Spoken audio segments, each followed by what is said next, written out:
عرش پر لکھا گیا کلمہ، شب معراج 27 رجب کی رات جو اولاد کے لیے پڑے گا۔ اللہ فرمائے گا، مانگ میرے بندے، تجھے کیا چاہیے؟ اولاد چاہیے یا بیٹا چاہیے؟ بسم اللہ الرحمن الرحیم۔ ناظرین، 27 رجب کی رات شب معراج ہے، وہ مبارک رات جس کا ذکر قرآن مجید میں سورۃ الاسراء کی پہلی آیت میں موجود ہے، جب اللہ تعالیٰ نے اپنے محبوب نبی حضرت محمد صلی اللہ علیہ وآلہ وسلم کو مسجد حرام سے مسجد اقصیٰ اور پھر آسمانوں کی بلندیوں تک لے گیا۔ اسی رات نماز فرض ہوئی اور اللہ اور بندے کے درمیان دعا کا خاص تعلق عطا کیا گیا۔ قرآن ہمیں واضح حکم دیتے ہیں، ادعونی استجب لکم، مجھ سے دعا کرو میں قبول کروں گا، اور اسی وعدے کے تحت اہل علم بیان کرتے ہیں کہ معراج کی رات دعا، توبہ اور مانگنے کی خاص رات ہے۔ بزرگان دین کے مطابق عرش الہی کے ذکر کے ساتھ ایک ایسا خاص کلمہ منسوب ہے جسے عام دنوں میں بھی پڑھا جائے تو دعا قبول ہوتی ہے، اور جب وہی کلمہ اس خاص رات یعنی 27 رجب میں پڑھ کر اللہ سے مانگا جائے تو اللہ تعالیٰ بندے کی تقدیر میں آسانیاں لکھ دیتا ہے۔ جو بندہ اولاد سے محروم ہے، اگر وہ اس رات خلوص نیت سے یہ کلمہ پڑھ کر اللہ سے اولاد مانگے تو اللہ اس کے مقدر میں اولاد لکھ دیتا ہے۔ جس کے ہاں بیٹا نہیں ہے، اللہ اس کی دعا سن کر بیٹے کی نعمت عطا فرما دیتا ہے۔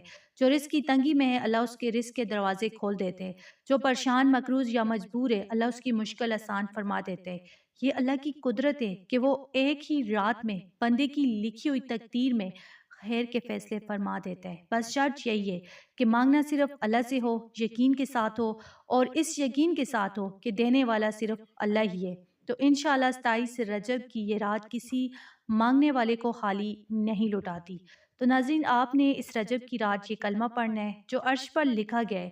اس کلمے کے حوالے سے بیان کیا جاتا ہے کہ یہ ایسا عظیم کلمہ ہے جو جنت کے درختوں کے پتوں پر، جنتی حوروں کی پلکوں پر، عرش الہی کے ستونوں پر، بلکہ جنت کی ایک ایک چیز پر لکھا ہوا ہے۔ یعنی یہ کلمہ رحمت، برکت اور قبولیت سے بھرا ہوا ہے۔ سوچیں، جب ایسا کلمہ جو آسمانوں اور جنت کی نعمتوں سے منسوب ہے، کوئی بندہ زمین پر 27 رجب کی رات یعنی شب معراج میں خلوص دل اور پوری یقین کے ساتھ پڑھ لے تو اس کی دعا کیوں قبول نہ ہو؟ کیونکہ یہ کلمہ اللہ پاک کو بہت زیادہ محبوب ہے، تبھی عرش پر لکھا ہوا ہے۔ 27 رجب وہ رات ہے جس کا ذکر قرآن میں معراج کے واقعے سے جوڑا ہوا ہے۔ وہ رات جب اللہ نے اپنے محبوب نبی صلی اللہ علیہ وآلہ وسلم کو اپنے قرب کی بلندیوں تک بلایا، اور اسی رات اللہ نے بندوں کو دعا مانگنے کا خاص موقع عطا فرمایا۔ تو ناظرین، جو بندہ اس مبارک رات میں یہ کلمہ پڑھ کر اللہ سے مانگتا ہے تو اللہ تعالیٰ اس کی سوئی ہوئی قسمت کو جگا دیتا ہے، اس کے مقدر میں آسانیاں لکھ دیتا ہے۔ اور جو بے اولاد ہیں وہ اس رات اولاد کے لیے لازمی پڑھیں۔ جن کے ہاں بیٹا نہیں ہے، اللہ ان کے نصیب میں بیٹا عطا فرما دیتے ہیں۔ جو رزق کی تنگی میں ہے، اللہ ان کے رزق کے دروازے کھول دیتے ہیں۔ جو پریشان ہے، اللہ ان کی پریشانی دور فرما دیتے ہیں۔ تو ناظرین، یہ مانگنے کی رات ہے، یہ تقدیر بدلنے کی رات ہے۔ اللہ تعالیٰ ایک ہی رات میں بندے کی زندگی کا رخ بدل دیتے ہیں۔ بس شرط یہ ہے کہ یقین کامل ہو، نیت صاف ہو، اور مانگنا صرف اللہ سے ہو۔ تو انشاءاللہ 27 رجب کی رات کوئی مانگنے والا خالی ہاتھ نہیں لوٹے گا۔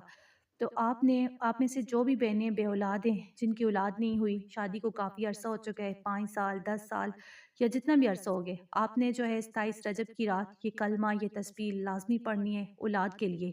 انشاءاللہ اللہ آپ کو ضرور اولاد دے گا۔ اولاد نرینہ جو چاہتی ہیں میری بہنیں، بیٹے کے لیے جو بہنیں کرنا چاہتی ہیں تو وہ بیٹے کی نیت کے لیے کریں، انشاءاللہ اللہ ان کو بیٹا دے گا۔ جو حاملہ ہیں وہ اس تسبیح کو لازمی پڑھیں، ہاتھ میں یہ تسبیح پکڑ لیں۔ انشاءاللہ جب یہ کلمہ آپ پڑھیں گی، یہ تسبیح پڑھیں گی، تو اللہ تعالیٰ آپ کو ضرور خوشخبری دے گا، بیٹا نہیں بیٹوں سے نوازے گا۔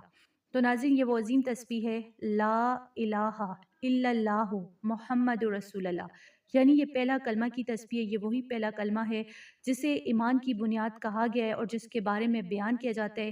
یہ کلمہ عرش الہی پر لکھا گیا ہے۔ ناظرین، یہی وہ تسبیح ہے جسے اللہ تعالیٰ سب سے زیادہ پسند فرماتے ہیں، کیونکہ اس میں اللہ کی وحدانیت کی گواہی ہے اور نبی پاک صلی اللہ علیہ وآلہ وسلم کی رسالت کی تصدیق ہے۔ روایات میں آتے ہیں کہ جو بندہ اس تسبیح کو 100 مرتبہ پڑھ کر اللہ سے دعا مانگتے ہیں، اللہ تعالیٰ اس کی دعا کو قبول فرماتے ہیں، اور دنیا کی جو جائز حاجت وہ مانگتے ہیں اللہ اسے عطا فرما دیتے ہیں۔ خاص طور پر 27 رجب کی رات جو شب معراج کی رات ہے، اگر کوئی بندہ یہ تسبیح خلوص دل اور کامل یقین کے ساتھ پڑھ لے تو اللہ تعالیٰ اس بندے سے خاص طور پر راضی ہو جاتے ہیں، اور جس کی جولی حالی ہو اللہ اسے بڑھ دیتے ہیں۔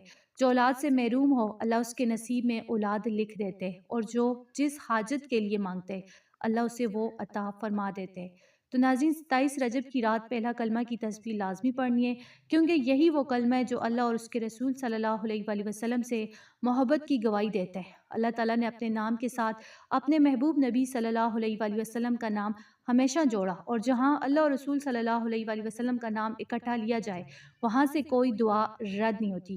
یہی وجہ ہے کہ جو بندہ اللہ اور محمد صلی اللہ علیہ وآلہ وسلم کا نام لے کر اسی کلمے کو وسیلہ بنا کر اللہ سے مانگتا ہے، وہ کبھی نامراد نہیں لوٹتا، انشاءاللہ اس کی حاجت پوری ہوتی ہے۔ تو ناظرین، آپ نے 27 رجب کی رات کی تسبیح لا الہ الا اللہ محمد رسول اللہ کی لازمی پڑھنی ہے۔ 100 بار پڑھیں، جتنا پڑھنا چاہیں، پورے یقین اور دل کی حاضری کے ساتھ پڑھیں۔ انشاءاللہ جن کو اولاد چاہیے اللہ انہیں نیک اولاد عطا فرمائے گا، جن کے ہاں بیٹا نہیں اللہ انہیں بیٹے کی نعمت دے گا، جو رزق، کامیابی، عزت یا کسی بھی جائز حاجت کے لیے جو ہے مانگے گا دعا، اللہ اس کی جولی جو ہے بڑھ دے گا۔ تو آخر میں اللہ تعالیٰ کے حضور دعا کرتی ہوں کہ اللہ جو بہن بھائی اس ویڈیو کو سن رہے ہیں، جن کی گودیں سونی ہیں، اے اللہ ان کی گودیں نیک اور صالح اولاد سے بھر دے، جن کے ہاں بیٹا نہیں ہے اے اللہ انہیں بیٹے کی نعمت عطا فرما، جو پریشان حال ہیں ان کی پریشانیاں دور فرما، جو مقروض ہیں ان کے قرض ادا فرما، اور سب کے دل کی جائز مرادیں اپنی رحمت سے پوری فرما۔ اے اللہ ہماری یقین کو ضائع نہ فرما، ہمیں خالی ہاتھ نہ لوٹا، اور ہمیں اپنی رضا عطا فرما، آمین یا رب العالمین۔ تو ناظرین، اگر آپ کو ویڈیو اچھی لگی ویڈیو کو لائک کریں، چینل کو سبسکرائب کریں اور اس پیغام کو دوسروں تک ضرور پہنچائیں تاکہ اور لوگ بھی اس مبارک رات کی برکت حاصل کر سکیں۔ اللہ تعالیٰ آپ سب کو خوش رکھے، آمین۔